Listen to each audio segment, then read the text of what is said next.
Hello friends, topic पढ़ेंगे भील जनजाति के बारे में। भील जनजाति की बात करें तो राजस्थान की दूसरी प्रमुख जनजाति है। आर्थिक दृष्टि से ये लोग स्थायी रूप से कृषि करते हैं। सामाजिक दृष्टि से पितृशतात्मक जनजाति में परंपरागत रूप से अच्छे तीरंदाज भी होते हैं। भील जनजाति राजस्थान के भीलवाड़ा जिला, बांसवाड़ा, डूंगरपुर, उदयपुर, सिरोही, चित्तौड़ आदि जिलों में मुख्य रूप से निवास करती हैं। वाइल्ड ट्राइब्स ऑफ इंडिया नामक पुस्तक के लेखक रोने ने भीलों को मूल निवास मारवाड़ को बताया। एक लेखक हुए थे रोने ने भीलों का मूल निवास किसको बताया था? मारवाड़ को बताया। उसके बाद में भीलों की उपजातियों की बात करें तो मेवाड़ राज्य में भीलों की 16, प्रतापगढ़ से 36, डूंगरपुर से 36, बांसवाड़ा से 32, जैसलमेर से 18 और जोधपुर से 58 उपशाखाएं गोत्र का पता लगा है। इनमें से कई राजपूतों की उपशाखाएं भी पाई गई। मेवाड़ के गुइल वंश का संबंध भी किससे था? भीलों से था। भीलों द्वारा महाराणा प्रताप को दिया गया सहयोग आज भी स्मरणीय। अर्थव्यवस्था की बात करें तो आर्थिक दृष्टि से भील जनजाति के लोग अत्यंत निर्धन होते। पहाड़ी ढालों के वनों को जलाकर प्राप्त की गई भूमि में वर्षा काल में अनाज, दालें, सब्जियां बो दी जाती है। इसी प्रकार की खेती को चिमाता भी कहा जाता है। भीलों को कर्नल जेम्स टॉड ने वन पुत्र किसने कहा था? कर्नल जेम्स टॉड ने। महाभारत में भीलों को निषाद कहा गया है। भील शब्द की उत्पत्ति भील द्रविड़ भाषा का एक शब्द है जिसका अर्थ होता है तीर कमान।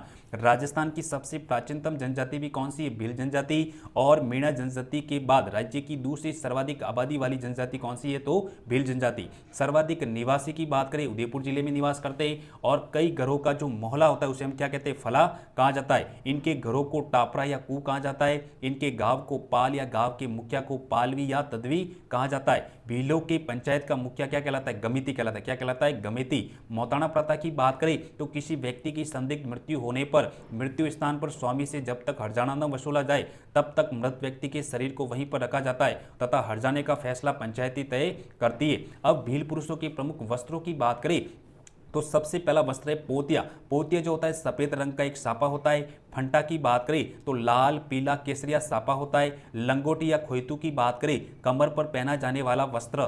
ढेपाड़ा की बात करें तंग धोती घुटनों तक होती है। फालू की बात करें कमर पर रखे जाने वाला अंगोछा। भील महिलाओं के वस्त्रों की बात करें कचाबू, घुटनों तक पहने जाने वाला घाघरा। सिंदूरी की बात करें तो लाल रंग की साड़ी होती है। पीरिया की बात करें पीले रंग का लहंगा होता है। परिजनी की बात करें तो पीले रंग की मोटी चूड़ियां जो पैरों में पहनी जाती है।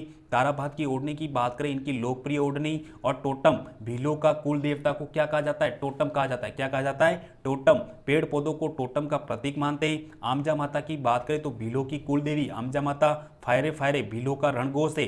गवरी या राई भीलों का प्रमुख लोकनाट्य। भीलों का प्रमुख लोकनाट्य कौन सा है? गवरी या राई। जुमटी दजिया की बात करें तो जूमिंग कृषि, मैदानी भागों को जलाकर की जाने वाली कृषि को क्या कहते हैं? जुमटी या दजिया कृषि। और चिमाता, पहाड़ी भाग पर की जाने वाली जूमिंग कृषि को चिमाता कहा जाता है। लोकगीत की बात करें हमसिडो महिला व पुरुषों का युगल गीत है। सुवटियों की बात करें केवल महिलाओं का गीत है। केवल महिलाओं का गीत है। ठीक है। उसके बाद में आगे बात करेंगे प्रमुख नृत्यों की। तो भीलों के प्रमुख नृत्य एक तो गौरी नृत्य, दूसरा है गैर नृत्य, तीसरा युद्ध नृत्य, चौथा रमणी नृत्य, पांचवा हाथी मना, द्विचक्र या द्विचक्की और घूमरा नृत्य। ये सब क्या है? भीलों के प्रमुख नृत्य। उसके बाद में भील जनजाति के प्रमुख मेलों की बात करें तो सबसे प्रमुख मेला है बेणेश्वर का मेला जो नवा टापरा डूंगरपुर गांव माघ पूर्णिमा को इसे आदिवासियों का कुंभ भी कहा जाता है। मानगढ़ धाम मेले की बात करें, मानगढ़ पहाड़ी बांसवाड़ा में लगता है। गोटिया अंबा माता मेले की बात करें तो गोटिया बांसवाड़ा में।